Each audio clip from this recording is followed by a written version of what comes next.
et que celui qui les a recrutés était le responsable du recrutement en sa qualité de ministre de la Défense.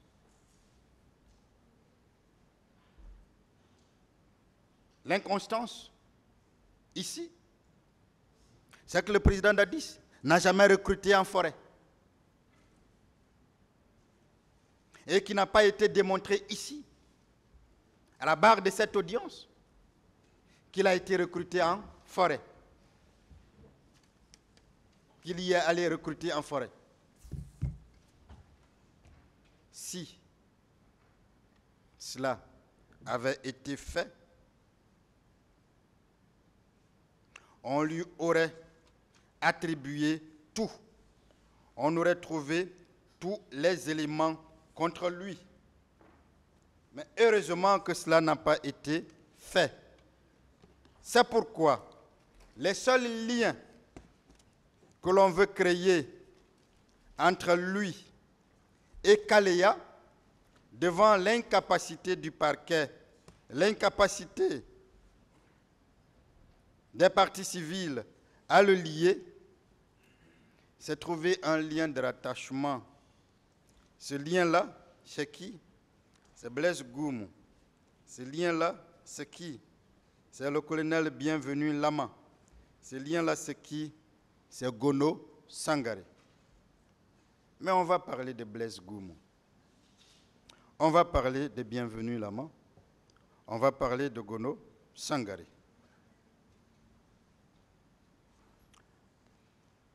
Monsieur le Président, alors je connais le colonel Bienvenu depuis très longtemps. Au-delà du cadre professionnel, c'est un beau. Il sait que depuis 2013, je défends cet homme-là. Et nous nous voyons tout le temps, que ce soit en famille, que ce soit d'abord au tribunal militaire, le tribunal permanent, militaire permanent d'ici, qui est à la Cité des Nations, que ce soit quand il était encore substitut, que ce soit à la baie, où il était procureur militaire.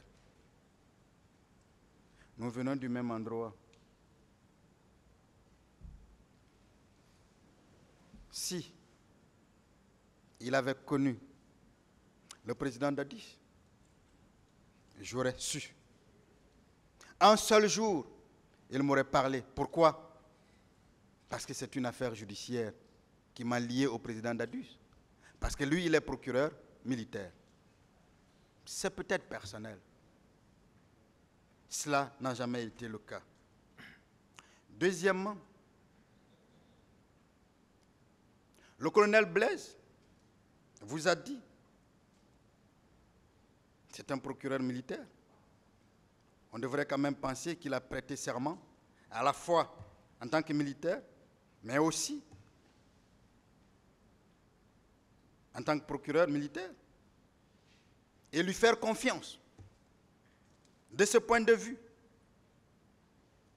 s'il dit qu'il n'a jamais connu le président Dadis, s'il dit qu'il ne l'a connu qu'à la maison centrale, parce que tout simplement, le colonel Blaise Goumou, le colonel Stiebro et le colonel Claude Pivy partageaient la même cellule.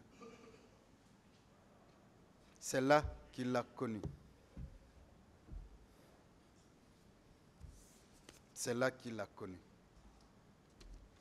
Alors, il ne l'avait jamais connu auparavant. Pourquoi on veut bien créer un lien de rattachement entre le colonel Blaise Goumou et le président Dadis? Est-ce que, comme la partie civile pense à des recrutements en forêt, est-ce que c'est uniquement à cause de son nom, Goumou? Et pour être très franc avec vous, Monsieur le Président, je pense que c'est la seule raison. Parce qu'on pense que c'est un proche. Vu le nom, Le colonel Moussa Tiebro a travaillé pendant longtemps avec le colonel Blaise. Si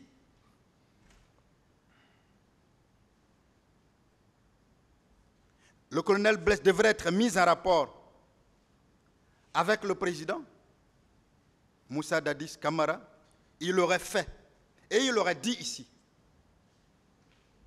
Pensez aussi que l'on peut dire tout. Mais c'est un haut commis de l'État. C'est un officier qu'il est assermenté et qui ne trouverait rien, surtout qu'il n'y a aucune conséquence juridique de dire que le président Dadis connaissait bien le colonel Blaise Goumou. Mais on vous a présenté ces photos-là ici pour faire comprendre que c'est le colonel Blaise là. Derrière, on a extrait cette photo-là pour dire que c'est lui. Mais je vais vous dire pourquoi ce n'est pas lui. Pas pour cette photo, hein. Voici la photo du colonel Blaise. Voyez-vous qu'il n'y a aucune ressemblance. Mais ce n'est pas la vraie raison. La vraie raison, c'est ceci. Monsieur le Président, le commandant Toumba était l'aide de camp du président Dadis.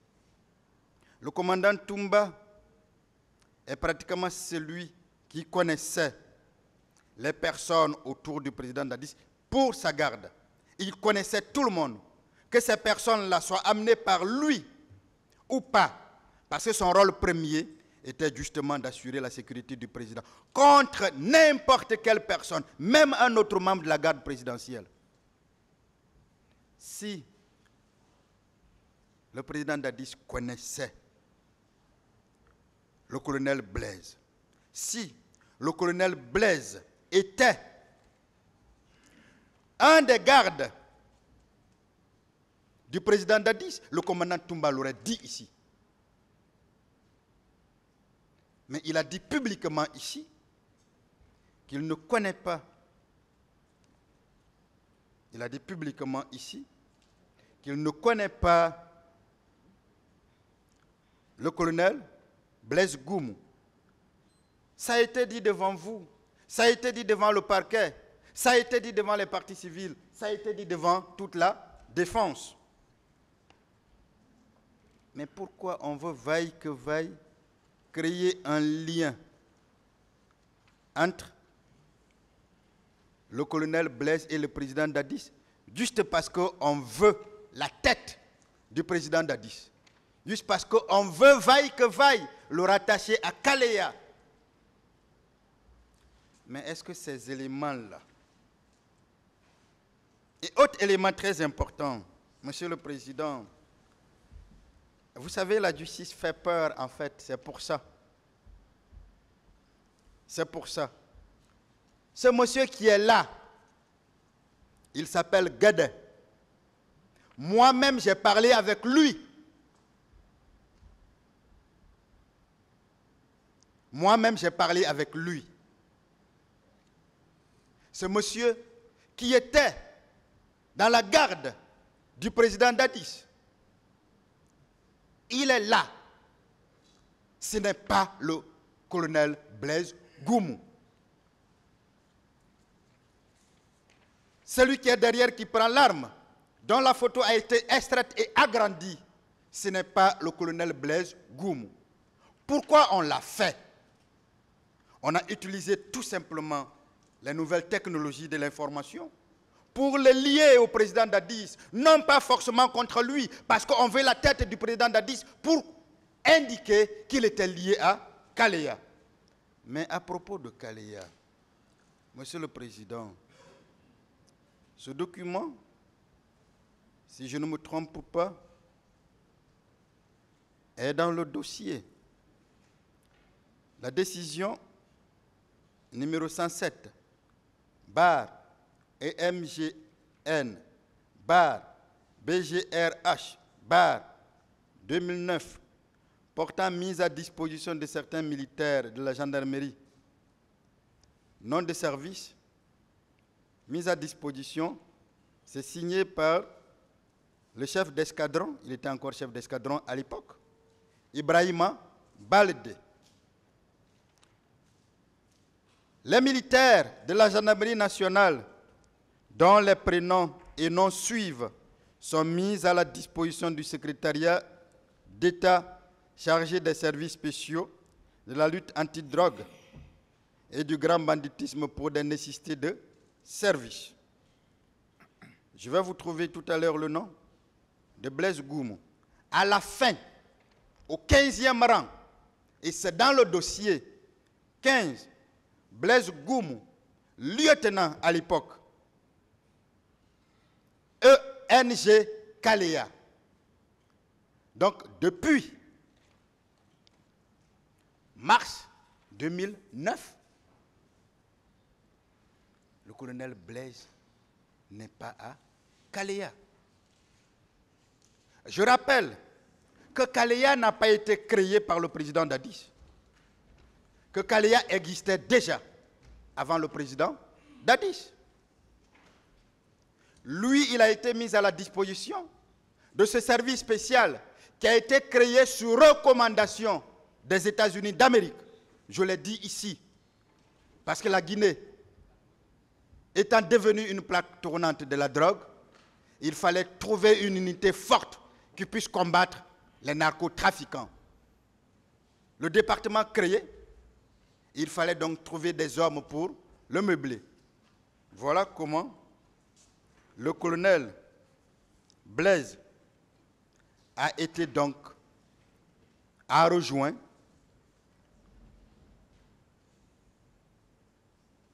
le secrétariat d'État chargé des services spéciaux de la lutte antidrogue et du grand banditisme. Nous avons donc avec nous, Monsieur le Président,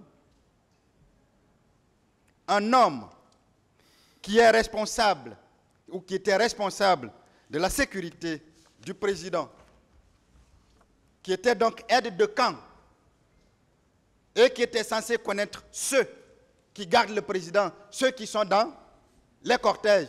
Surtout qu'il vous a dit ici, quand je viens et je ne le vois pas, ben je cours et je vais. De manière infaillible, si le colonel Blaise était avec le président Dadis, il l'aurait reconnu. Il l'aurait reconnu très sincèrement. Mais c'est parce que le colonel Blaise n'était pas avec le président Dadis. C'est parce que le colonel Blaise n'a pas entretenu de lien avec le président Dadis qu'il ne l'a pas connu. Sinon, il aurait dit ici. Nous avons un acte qui le mute pour des nécessités de service, un acte écrit, et qu'il envoie au secrétariat d'État.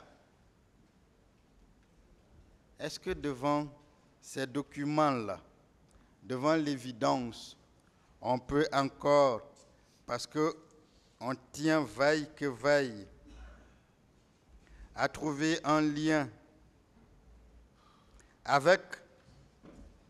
entre le président Dadis et le colonel Blaise Goumou pour expliquer ou démontrer la mainmise du président Dadis sur Kalea. Est-ce que sur la base de ce que nous avons, Monsieur le Président, il est possible, mais je dis bien possible, de démontrer cela?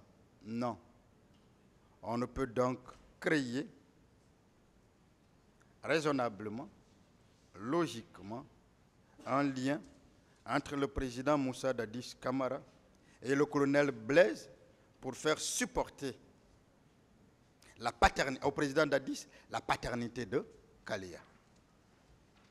Voilà, ce lien n'existe pas et ce lien ne peut exister. Mais ce n'est pas fini. Monsieur le Président,